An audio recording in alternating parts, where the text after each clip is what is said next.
folks working on the stock market, day traders, right? They can't just play with the stock market and pull it apart, take it apart, whatever, lose all their money, fine, make some house money. They just, everything's okay, no problem.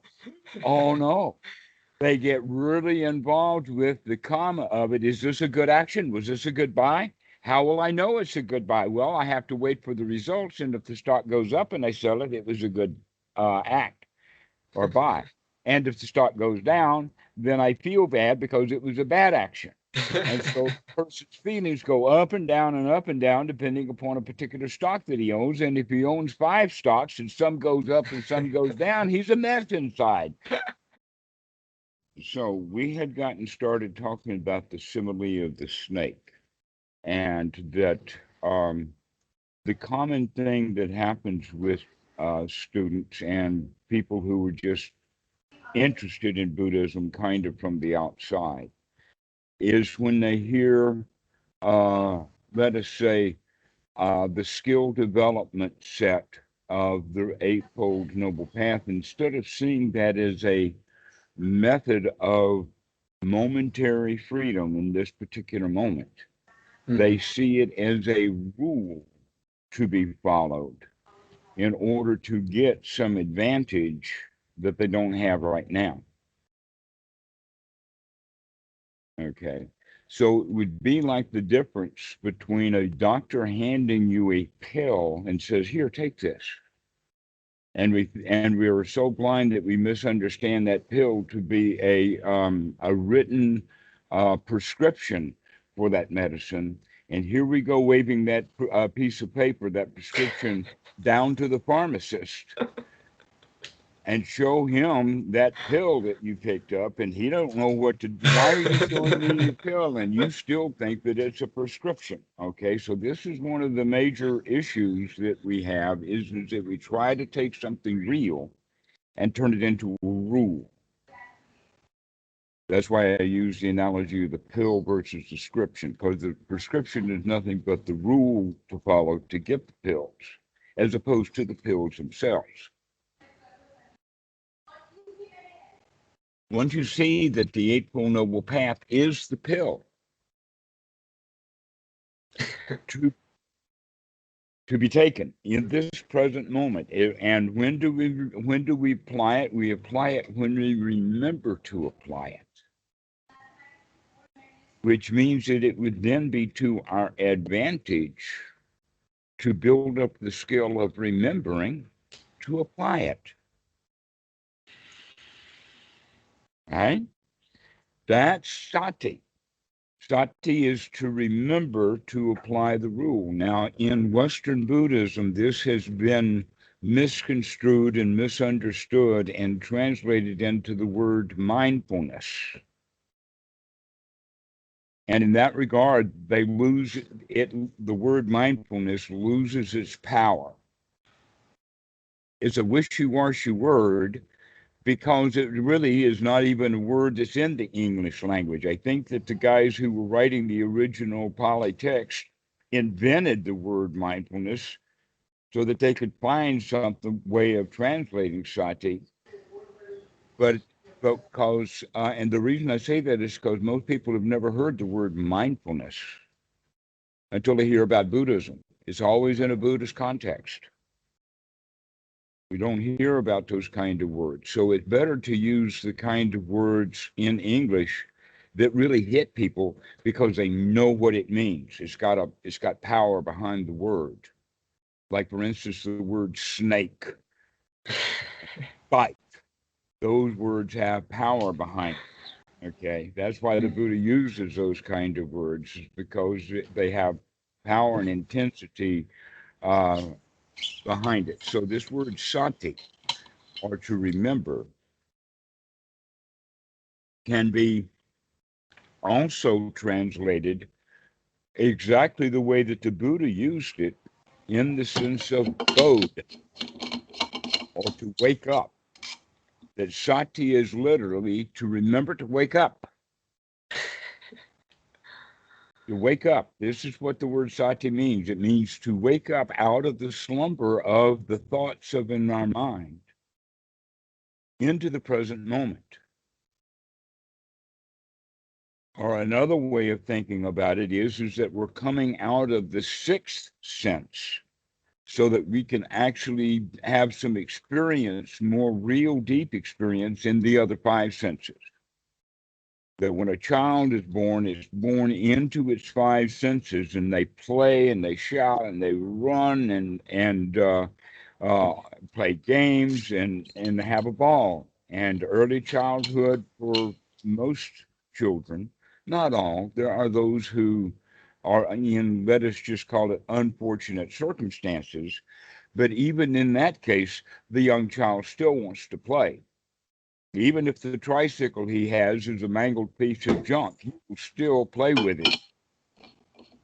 Okay. Something happens in the training along the way. I I have evidence in the suttas based upon the progression of events that happens when the Buddha starts about talking about a man and a woman conceiving a child and having the okay. Where we stopped off was that in some of the sutras, it talks about the entire kind of life story of a monk, including from conception and early childhood and being nurtured by the mother. And then what happens to the child in the time of the Buddha is that the child becomes interested in sensual objects. What I mean by sensual objects, tactile objects. And because of that, he wants things that he doesn't already have. And this is the primary dukkha of the child. Okay, you're back. You want me to do a hotspot or So, something? um, yeah, why don't you turn your video off? Because that may help. Well, where we were was talking about the child when it is born. As the child begins to play with all of his toys, in fact, in these sutras, many places the Buddha even gives a list of all the toys that the child is playing with. But then the child gets interested in getting objects that he doesn't have and playing with things. And uh, then is when desire comes in. So there's a difference between sensual pleasures, which means right here, right now, we're taking pleasure from the senses versus sensual desire, wanting things to give the senses pleasure. Now, it appears that this was the primary issue with people in the time of the Buddha. But now we know that we have an additional thing that's happened, and that is that the human mind has now picked up and started thinking critically. Critical in the sense of not just I like it, I want it, but also that, wait a minute, this one's not good enough. We need to fix it or make it better. And so we are now dealing with both sides of the issue that the Buddha mentioned in the Second Noble Truth, and that is wanting things that we don't have, greed, and wanting to get rid of things that we have determined are difficult to put up with or difficult to endure. So, modern day children have a double whammy of wanting things that they don't have, and also whatever that they do have is not ever good enough. They're wanting more, they're trying to improve it. And so we then turn that critical thinking onto ourselves also, looking for self-improvement. So this is uh, the big issue then is that we become dissatisfied, and everything that we want has to do with becoming more satisfied by going out and getting it. So basically it's an issue of Do we go around the corner or go the direct versus the indirect method? So the indirect way that our system works is that if you want to be happy, you've got to go buy something that makes you happy. Okay. And then when you get what you want, then you can be happy. Mhm. Okay. So first you've got to attain, first you've got to do this. And then when you get that, then you can feel the results. Okay. An example of that is that you want to feel really good and excited and pepped up and raring to go and feel really exhilarated all on a Saturday afternoon. Fine, go to a football game. Mhm. Their football games are designed specifically to get that happening if the team wins. But if the team loses, then the fans of that team walk away in the normal state of mind. Well, next time our team will get it. So when the team goes up and down, because the individual sports fan is following the team as if it were my team. Mhm. When the team wins, they feel good, and when the team loses, they feel bad. But they don't have the opportunity to make themselves feel good or bad because they think that they've got to go get it by watching the football game. Mhm. Millions and millions of people watch football games on television so that they can feel good. Mhm. Where in fact, if every one of them would reflect, all that's really going on is a flickering TV screen and some sounds. And that's all that's happening. Everything else that's happening is also happening just inside their mind. Mhm. And all the exhilaration and the good feelings and everything like that, they think ignorantly was created and caused by the football team, plus the cameras and the networks and this television, and all of that stuff together made me feel good. And look what it cost. Trips to the stadium and expensive, sometimes $100 tickets, or maybe I the should keep that off. reality. Right. The reality is that the indirect or the long way around Mhm. is the normal way that people do it, and that the direct method or the shortcut is in fact the Buddhist path. Mhm. And that's the way that we should look at it. When he says this is the direct method, it doesn't mean on this hand this is the direct method. I used to be teaching all of this very slow, long-term method, but Mhm. now I'm come up with something new, and this is the direct method. No, we can understand that it's that this is the teaching of the Buddha, that that all of the other round the corner methods Mhm. were other people's methods, that the Buddhist method is direct, and it is direct and to be applied in this present moment immediately every time that remember it. And so we want to practice remembering it over and over again. And one of the ways that we can do that is by practicing remembering that this breath is a long, deep in breath. And then sati, to remember that this is a long, deep out breath. And so that sati, along with the breathing, then keeps us coming back to the present moment over and over and over and over again. Mhm. So, the sati is the first element of the Eightfold Noble Path that is to be developed. Along with that, and actually, what comes first is one's right view.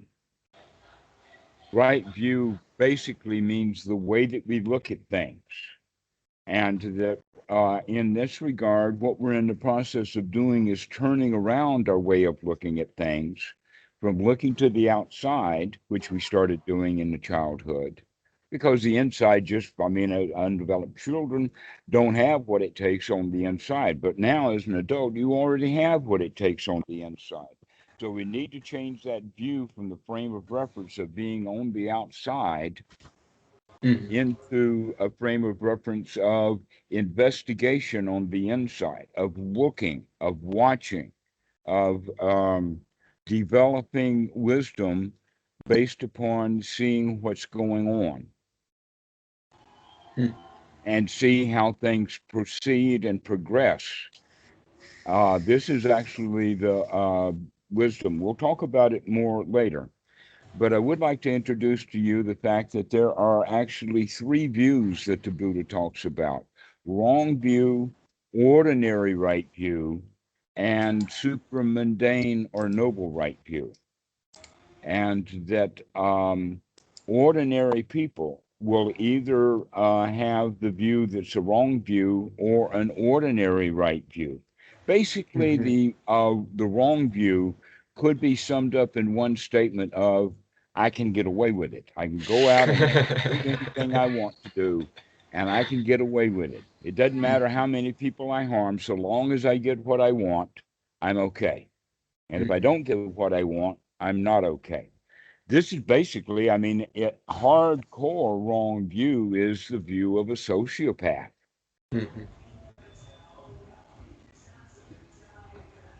And then there is ordinary right view, everybody else in this guy's family,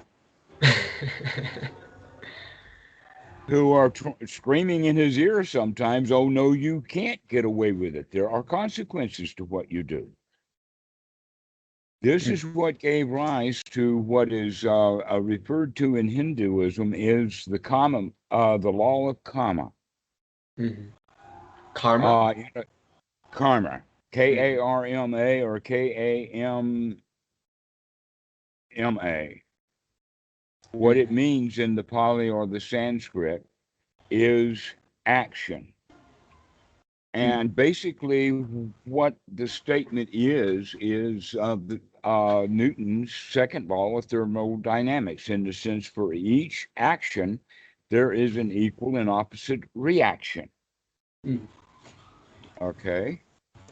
Well, that works in Newtonian physics quite well when you're looking at the bows and arrows and gunfire and cannons and wheels and transportation and all that kind of stuff. But it's not a good idea to apply that rule where it simply doesn't work. And ordinary right view tries to apply that rule no matter what. And in fact, that's the end of it, because they'll say, you can't get away with it. And the guy says, yes, I will get away with it. And then the authorities, the ordinary right view, will say, no, eventually you'll get caught. Okay. That eventually is where things really go south. We're bad at thinking. Because the Buddha understood that there is a situation of cause and effect, and that it's not a delayed reaction. In other words, if you pull the trigger on the gun, the cause, then the gun's going to fire the bullet very quickly with a chain of events of a thing. There was, in fact, a television series many years ago, a situation comedy called Get Smart, which was he was a detective wearing trench coats and having gadgets and all of that. And one of the gadgets he has was a gun that he carried. And the gun was manufactured so that it had a 5-second delay. From the time you pulled the trigger, it counted 5 seconds, and then the gun. And he got into really humorous situations with that kind of thing, because the people would take his gun away from him, pointed at it, pulled the trigger, and it didn't go off. And while they were confused, he grabbed the gun and pointed back at them, and it would go off by itself. Except that it didn't go off by itself. It went off because of the trigger being pulled, but that there was a delayed action that was built in.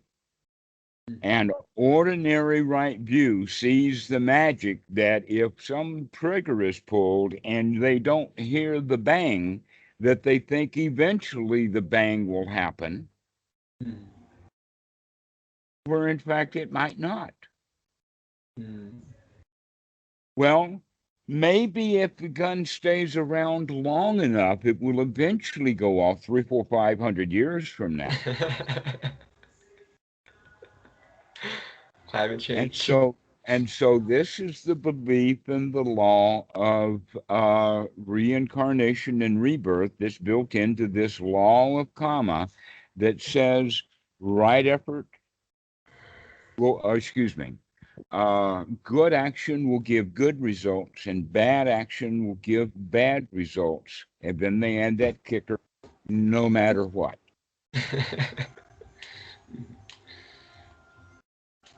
And that no matter what is in fact the statement of every religion on planet Earth, is that no matter what. In other words, we do not see the cause and effect right now, therefore we have to wait on it. Mhm. Okay. So where the teaching of the Buddha is recognize the cause and effect of straightening out one's mind, the mind's pretty fast. I think I figured out a way to connect to Bluetooth.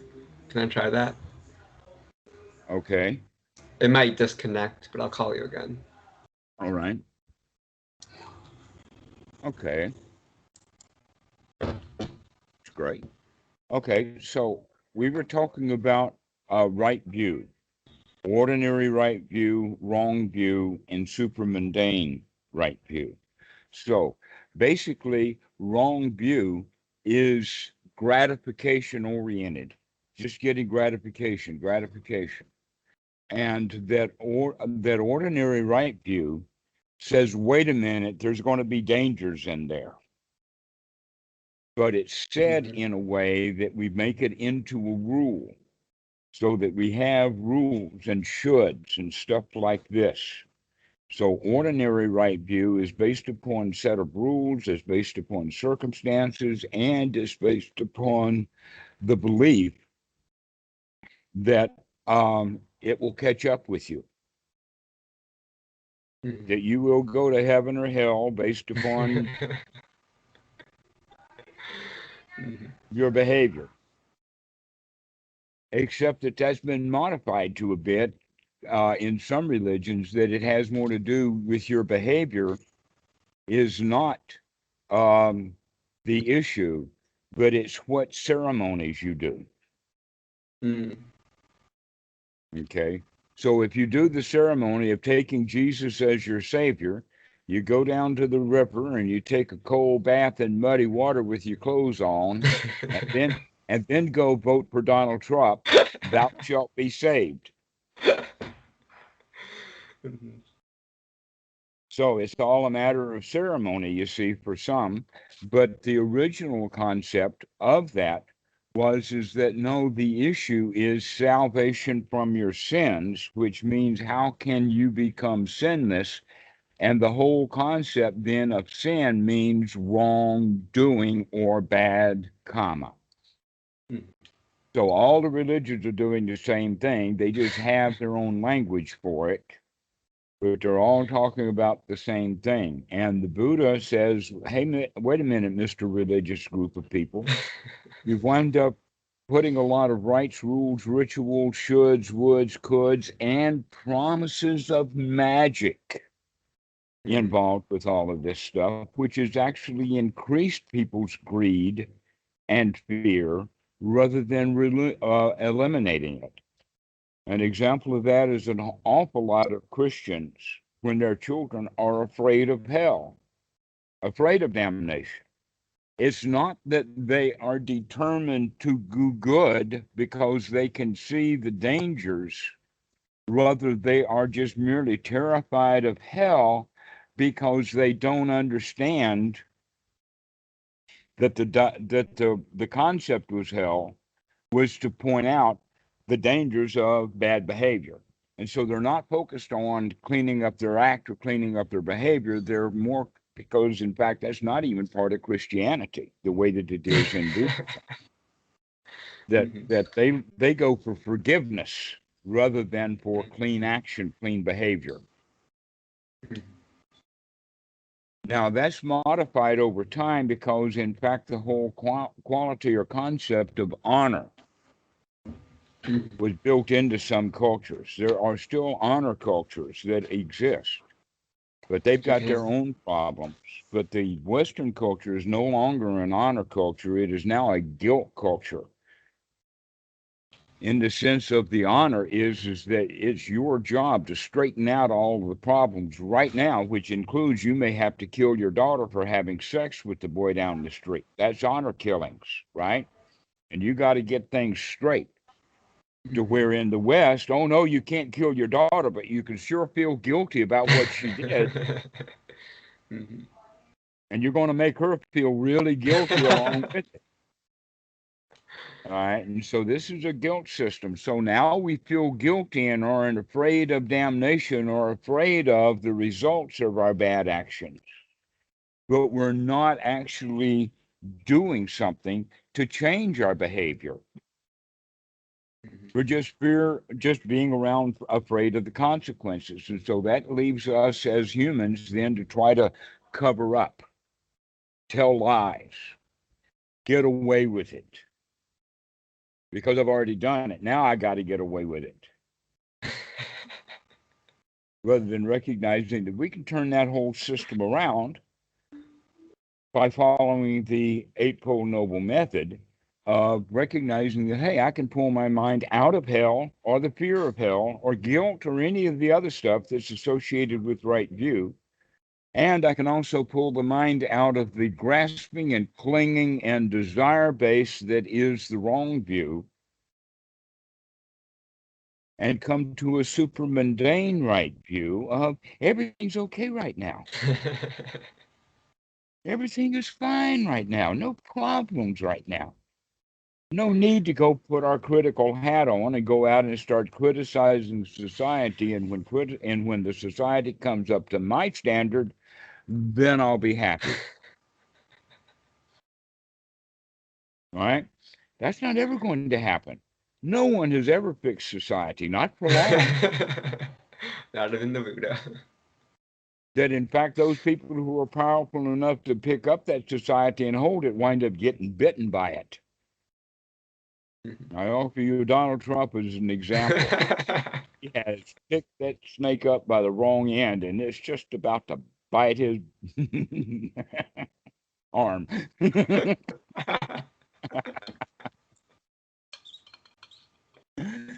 So this is the Eightfold Noble Path, is the nobility of getting out of the ups and downs, backs and forths of the world, and finding the joy and pleasure within that we actually did have when we were in early childhood, where we saw things as nurturing, that everything was a toy, that nothing is an importance, that in fact importance is something that children are taught. An example of that would be that the little girl was given a toy.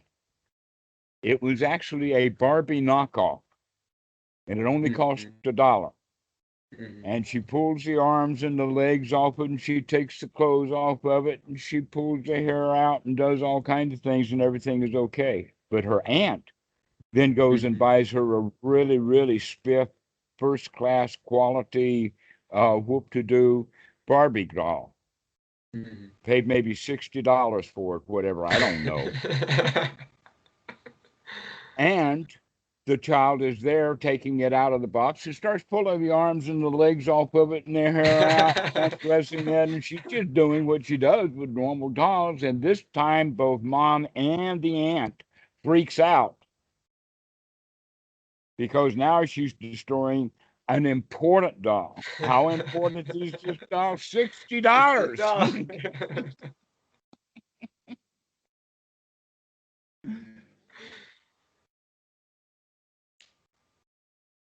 So this is part of that indirectness, is that we go out into the world looking for important things because we think the important things will make us happy.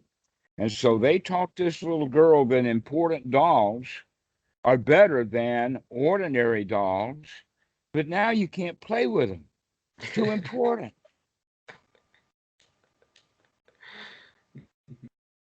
And you see that transferred then to folks working on the stock market, day traders, right? They can't just play with the stock market and pull it apart, take it apart, whatever, lose all their money, fine, make some house money. They just, everything's okay, no problem. Oh, no.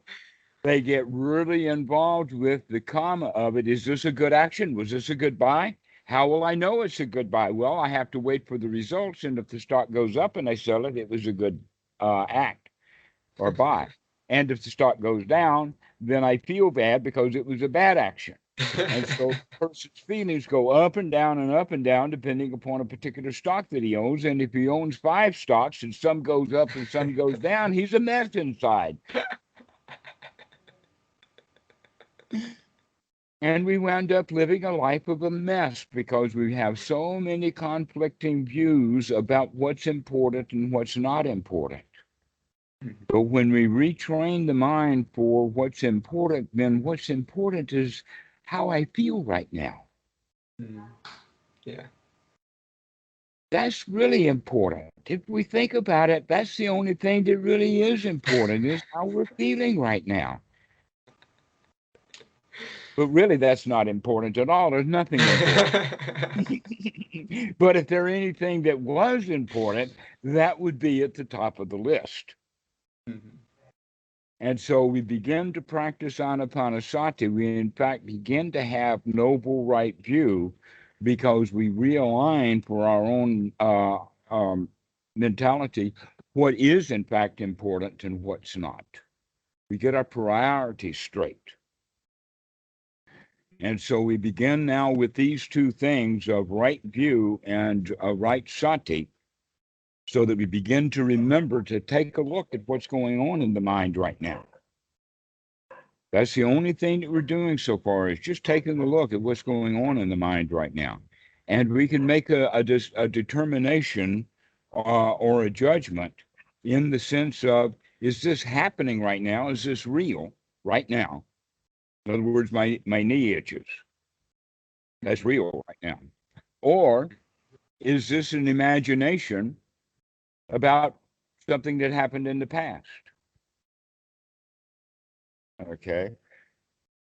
Events, times, places, things that happened, or something that we're planning on. These would be thoughts that are unwholesome. An example of dwelling in the past is that we find work to do. We have unfinished business. And then the parent says, yes, you got to do it. We just thought this up. Okay, so now we're in a dialogue between the parent in the head, which would be in a way of thinking, a dialogue between ordinary right view and what that ordinary right view sees as wrong view. Okay. Mm-hmm. Put on your clothes, take a bath, put your toys away, do what you're told to do. Okay. And then the child says, hey man, I can get away with it.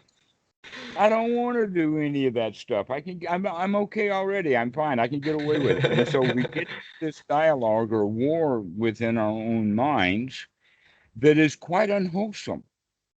Mm-hmm. And we're in that particular moment, instead of having a conflict of interest within our own mind, we're still not doing what we told ourselves to go do. And we're also in a state somewhat close to misery in this conflict. Mm-hmm. And to think, we could have been not doing it and feel good instead. Mm-hmm.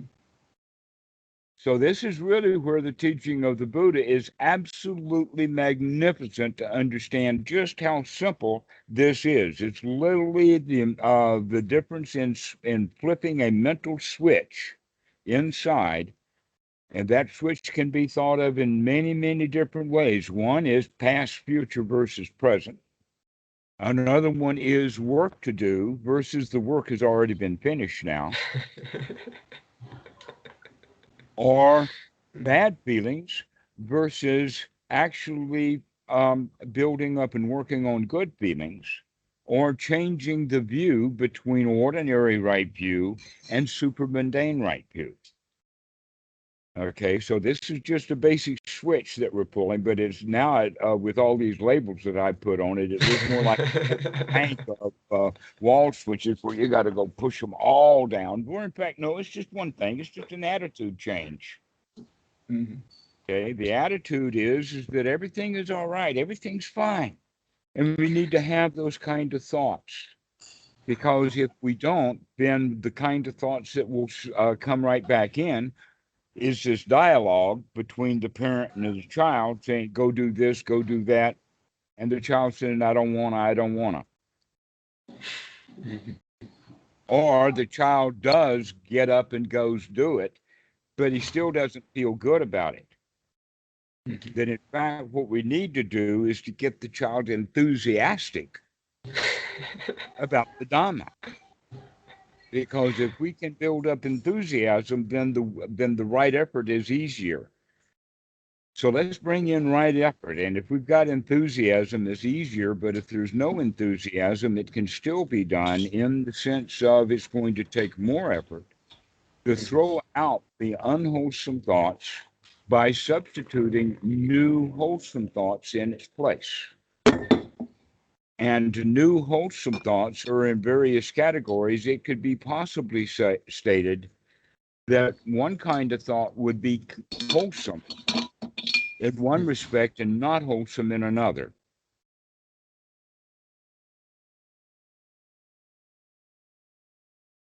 And so we're kind of looking for the kind of thoughts that would be wholesome more and more of all of those occasions. So, because there's some thoughts that are absolutely wholesome 100% of the time, all the time. But in fact, those kind of thoughts then could be considered noble because they are um, of super mundane, noble right view all the time. And that would be the Four Noble Truths, the Eightfold Noble Path, the teaching of the Buddha. So if we're sitting there thinking about the Dhamma, especially thinking about applying that Dhamma to this very moment, because that's what the Dhamma is for. It's not for writing down in books or taking tests. Four Noble Truths. What are the Four Noble Truths? No, this is not school. This is anti-school. Okay. And so, in that regard, this is not a bunch of stuff to memorize in memory or just more work to do that the child doesn't want to do. Child wants to play. So, we want to see the Dhamma as a new toy to play with rather than work to be done. It's a toy. Play now. Okay. And that means to apply the Dhamma to this present moment and play with it right now, especially in the sense of right noble view, to take a look, sati, to wake up so that we can take a look. And then right effort, if we have taken a look and recognized that this thought's not wholesome, let's have wholesome thoughts, then we can change those wholesome thoughts immediately. An example of that the Buddha gave that is so powerful, he gave the word, aha, I see you, Mara. Have you ever heard of that expression? Yeah. This is what he's talking about. This is it. The thought in the mind is an unwholesome thought. And what we can do is we can say, aha, I can see that. I can see that that thought's unwholesome. Guess what? Saying, aha, I see you, Mara, or aha, I can see that unwholesome thought, now is a completely different new thought. And it's wholesome.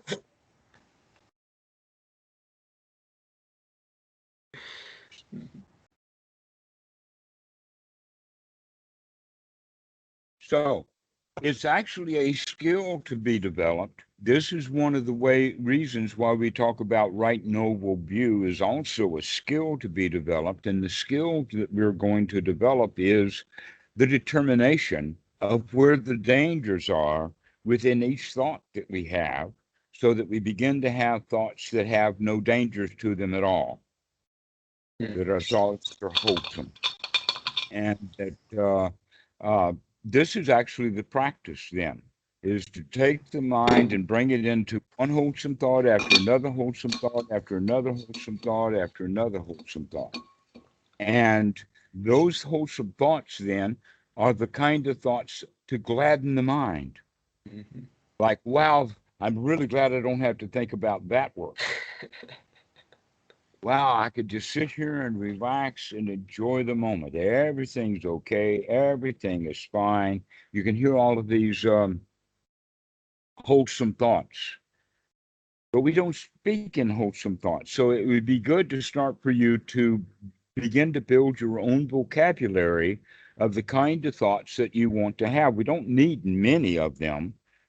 But in fact, what's really going on is that the mind is scattered and it's just going all over the place. And what we want to do is to try to get it into a corral of only wholesome thoughts and start thinking about it. You don't even have to be what we would call creative, because the same ones over and over and over again that work and better if we keep using them. So, oh, Okay. what a nice breath it is. Everything's all right. It's fine. My, what a wonderful moment. The grass is growing, the birds are singing, snakes are coiled up in the attic, and the geckos are crowing, and everything is all right. And everything's fine. Mhm. Everything's all right. Everything's fine. These are the kind of words that we need to start using. You get yourself into a state of satisfaction. Everything's all right. Everything's fine. Let's get satisfied with this present moment. And with that satisfaction, we can also have thoughts about there's no dangers here. Everything's all right, really. There's no alligators, there's no snakes, there's no cobras, no cops, there's no SWAT teams, there's no gorillas, there's no mafia, there's no Russian agents. Everything is all right. Everything is fine. And I feel secure and comfortable and confident and satisfied.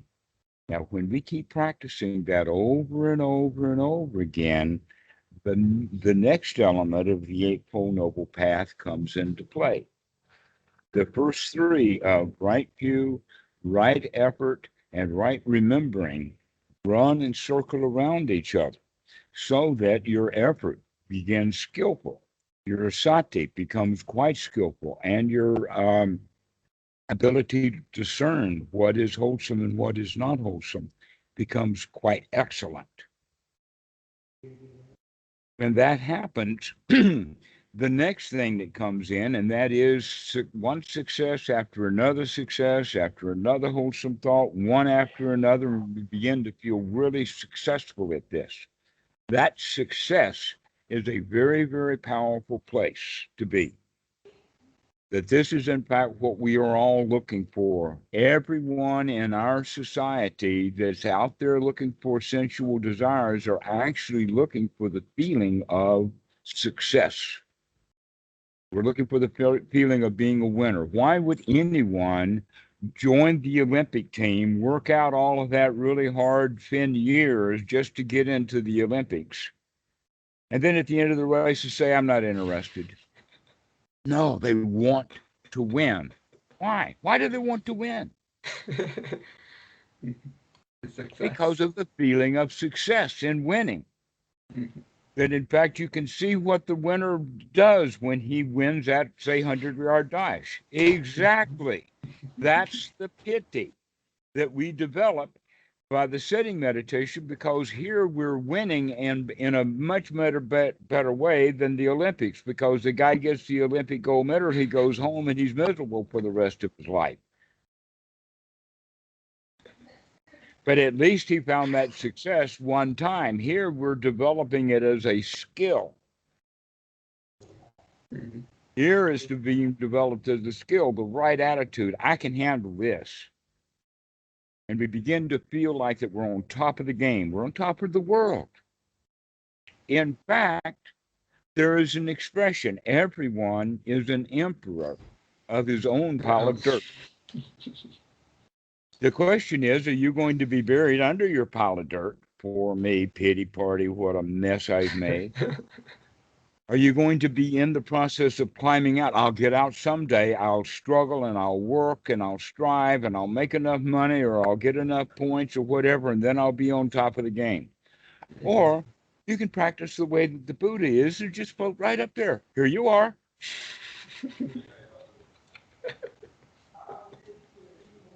Just pop right to the top. There you are. You're on top of your own game. Just how do we do that? Just forget about it. Just a bunch of dirt anyway. Just past. That's the whole point, is the dirt is our past. And when we don't worry about the past, that means that we're on top of the game. We really are an emperor when we're in this present moment. Allow yourself to feel like you really are on top of your world. That's one's right attitude.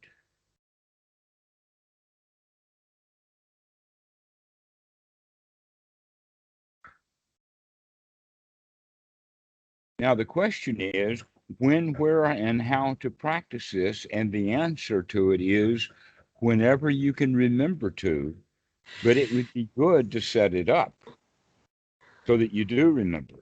Okay. And the Buddha also talked about it in the sense of getting away from it all, going into seclusion. You get away from the world because it's going to be interrupting us. So we get away from the world so that we can go around, go to some place so that we can deal with not being in the world, and we find out we're still in it because the mind is still, that's our, all the emperor dirt is still the world inside the mind.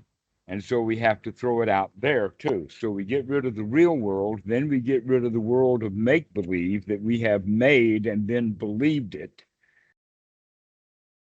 so that we can actually be here in this present moment happily. This is what the practice is really about. If you can master that, there's not much more to it. But we can talk about what's more to it later. But if you can get this much done, you got it made. One wholesome thought after another after another. When do you do that? Whenever you remember it. And so that's why I would say to make sure that you're actually sitting down for this 10 minutes, saying right now for the next 10 minutes, I'm going to be one happy character. I'm going to get my mind completely clean of all the dirt and have a shiny, clean mind by watching the breathing, remembering sati, sati, sati, sati. Watch that thought. Let only wholesome thoughts in. Don't let any other kind of thoughts in. This is the way that we practice. We don't really need to sit cross-legged in a meditation hall to do this. And yet that's what a lot of Westerners think of meditation. Is you've got to go someplace and do something. No, you're already here now. Stop doing what you were doing here. You don't have to go and do something to stop doing over there. So in a way, we treat meditation like we treat everything else in the West, something you got to go to and do, rather than here you are, take a rest. You've already done all you need to do right now. You've thunk enough today.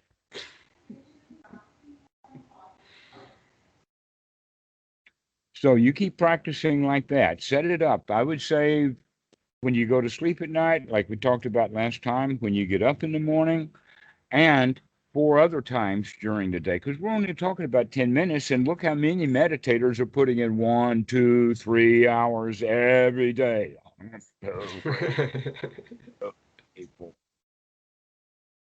But by breaking it up and putting it into very small pieces, you can make it joyful. Wait, a total of 10 minutes? What, huh? A total of 10 minutes or 10 minutes each time? Basically 10 minutes each time for a total of about 60 minutes. Mhm. But it more has to do not with the clock, but more of just taking a break and getting yourself into a really nice state. And in the beginning, it generally takes students about 10 minutes to do that. And then you get good at doing it for five. And so now you spend 5 minutes getting into that state and 5 minutes enjoying it. And that's when you're really making progress. And then pretty soon you start getting into it quite easily and staying in it. And we'll talk about those kind of things later, but those are also skills to be developed. You'd call that a meta skill. The meta skill is to get yourself into a really beautiful, wonderful, wholesome state, full of energy and bright, vim, vigor. Everything's wonderful. You got it by the tail. I mean, that's not a tiger, it's a toy.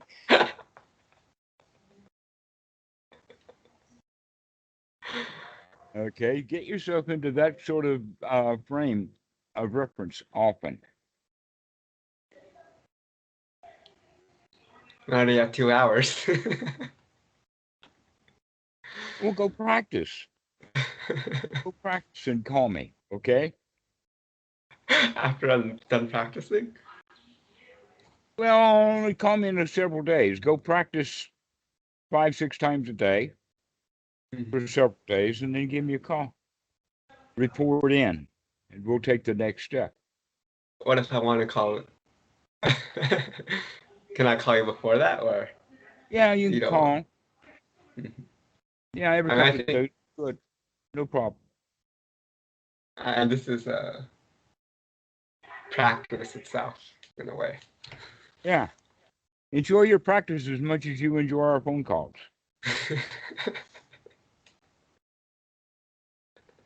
It's a skill to be developed. It's an art. The art of joy. Happiness is a skill to be developed. And a lot of people don't know that. They think that happiness is a product to be purchased. And they've got to work really hard because happiness is expensive.